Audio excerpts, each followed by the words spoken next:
how to turn off Happn notifications on iPhone. Hey everyone, welcome back to our channel. In today's video, I will guide you through the steps on how you can turn off notifications for the Happn dating application on your iPhone. So make sure to watch the video till the end. Now, if you use the Happn dating application and then you receive lots of notifications that you would like to turn it off, you can go ahead and then launch the settings application here and then simply go to an option known as notifications.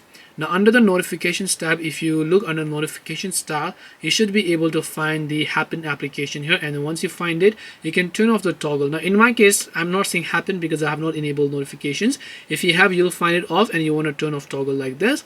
And not only that, after that, you have to go to this option under Siri known as Siri suggestions and then tap on Siri suggestions here. Once you tap on Siri suggestions, what you want to do is from here, you want to simply look for the Happn application here. Once you look for the Happn app, just turn off the toggle like this, and then you'll be able to successfully turn off notifications for the Happn app on iPhone.